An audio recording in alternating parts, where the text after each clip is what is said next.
Fala Fera, essa é a nossa aula sobre dióptro plano, tá? Vamos entender um pouquinho o que é isso. Bom, pessoal, um dióptro plano é um conjunto de dois meios homogêneos e transparentes separados por uma superfície plana S. Por exemplo, a água tranquila de um lago, que eu estou chamando aqui de meio 2, e o ar, que eu estou chamando aqui de meio 1. Então aqui nós temos um dióptro plano, tá certo? Ou seja, duas regiões distintas com índices de refração distintos, separados por uma superfície aqui. No caso seria a superfície da água do lago, tá bom? Agora vamos considerar que para essa índiazinha aqui conseguir ver esse peixe, a luz tem que ser refletida nele, a luz que ele reflete tem que chegar nos olhos dela. Da mesma forma que para ela ver essa nuvem, a luz refletida da nuvem tem que chegar nos olhos da garota. A diferença é que quando você olha para um objeto no mesmo meio que você está, essa luz não vai sofrer desvios. Quando você passa por um dióptro plano, ou seja, quando você passa de um meio para outro, já vimos em aulas anteriores que a luz muda de velocidade e consequentemente de direção. Vamos ver o que acontece com a luz refletida nesse peixe até chegar nos olhos dessa índiazinha, tá bom? Então, tá aqui a luz, sabendo que o índice de refração 2 é maior que o índice de refração 1, né? O índice de refração da água é maior que o do ar, a luz vai sofrer esse caminho aqui, pessoal. Ó, a luz sai do peixe, sofre refração e passa a se propagar nos olhos da índiazinha, tá bom? Então, o que a índiazinha vai ver, na verdade, é o prolongamento desse raio verde. Então, ela não consegue ver o peixe na sua posição real. Ela vai ver o peixe um pouco mais perto da superfície do que ele realmente está. Então, esse é o fenômeno que acontece no dióptro plano. Quando você observa objetos em meios diferentes do observador, você vê ele em posições aparentes, tá? Não em suas posições reais. Então, se a índiazinha lançar, né, um arpão, por exemplo, na direção que ela está vendo, o arpão não vai atingir o peixe, sim a posição aparente dele. Então, ela teria que lançar o arpão um pouco abaixo para poder atingi-lo. Tá joia? Agora vamos tentar calcular a relação entre esses índices de refração e essas posições. Eu vou chamar de P a posição real do peixe e de P' a sua posição aparente. Eu posso relacionar os índices de refração com suas posições. Veja, o índice de refração 1, que é onde está o observador, vai sempre estar para a posição aparente.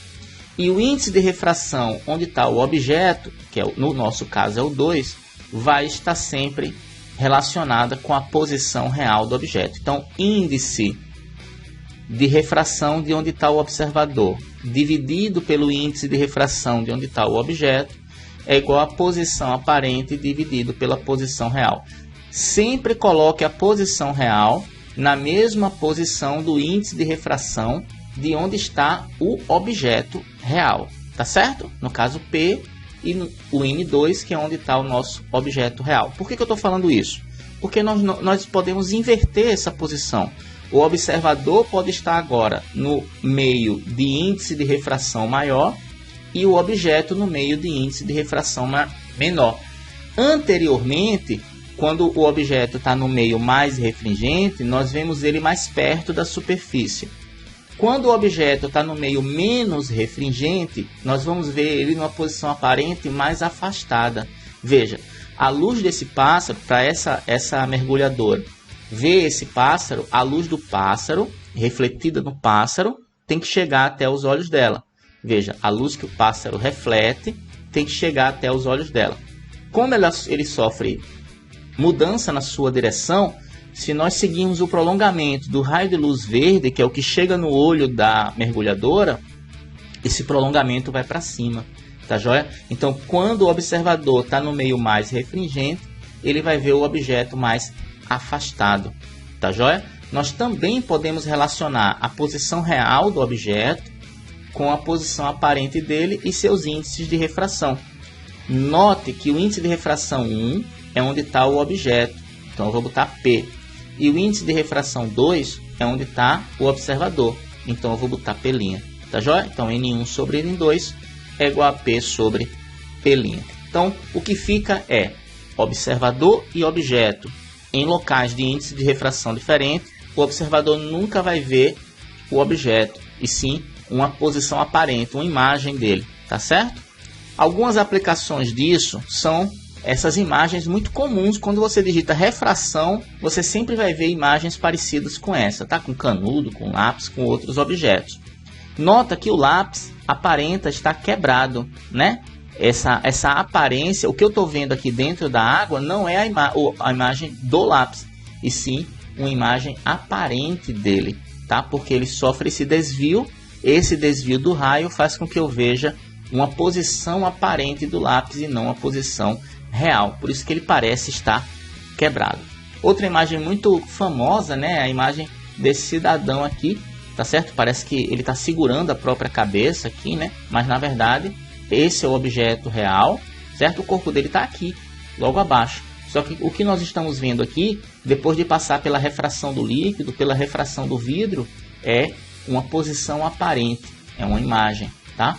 Outra aplicação muito comum é nas piscinas. Você pode ver, ó, que a altura vertical dos azulejos, a horizontal é igual, mas a altura vertical do azulejo fora da água e dentro da água é diferente. O azulejo dentro da água parece ser mais fininho do que o azulejo fora da água. É por isso que quando você vai dar o primeiro passo dentro de uma piscina, um lago, um rio, um mar, o primeiro passo dentro da água, algumas pessoas se confundem, até se desequilibram um pouco, porque ela vai jogar o pé na posição que ela está vendo, que não é uma posição real, é uma posição aparente, tá joia?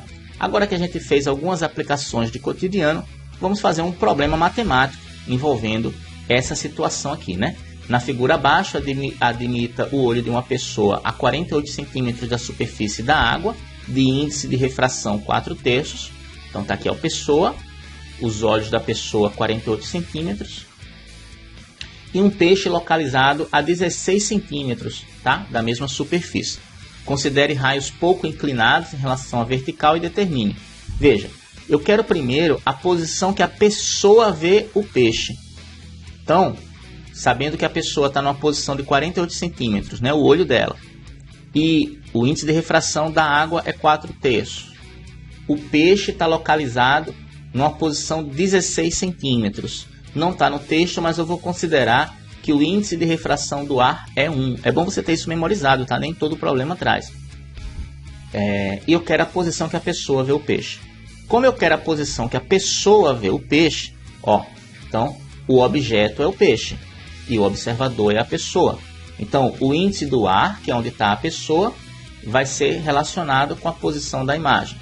E o índice da água, que é onde está o objeto, vai ser relacionado com a altura do objeto, que no caso é o peixe. Tá bom? Índice do ar é 1, da água é 4/3, a posição do peixe é 16, a pessoa vai ver uma imagem, meios pelos extremos, 4/3 vezes H, 16 vezes 1, 3 vezes 16 é 48, o 4 que multiplica na direita divide, 48 dividido por 4 é 12. Então o peixe está a 16 centímetros da superfície, mas a pessoa vai ver ele a 12 centímetros, é uma posição aparente. Na letra B se inverte, eu quero a posição em que o peixe vê o olho da pessoa, tá? Vamos considerar o olho da pessoa como ponto, beleza? Então, índice de refração do ar e da água. No ar está a pessoa e na água o observador, então é a altura da imagem, beleza? O objeto agora passa a ser a pessoa, eu quero a imagem dela. Índice de refração do ar é 1, da água é 4/3, a altura da pessoa, né, dos olhos da pessoa é 48, H da imagem eu quero. Meios pelos extremos, 4/3 vezes 48, dá 4 vezes 48, 192, dividido por 3, 64. Veja, o olho da indiazinha, da pessoa, né, está a 48 centímetros de altura, mas o peixe vai ver esse olho a 64 centímetros de altura. Então, quando o observador está no meio menos refringente, ele vê o objeto mais perto. Quando o observador está no meio mais refringente, ele vê o objeto mais distante. Beleza? Bom, pessoal, foi nossa aula sobre dióptro plano. Aqui em cima eu estou indicando a playlist completa de refração, tá? Gostou, curte, se inscreve no nosso canal e compartilha com toda a sua galera, tá bom? Aquele abraço.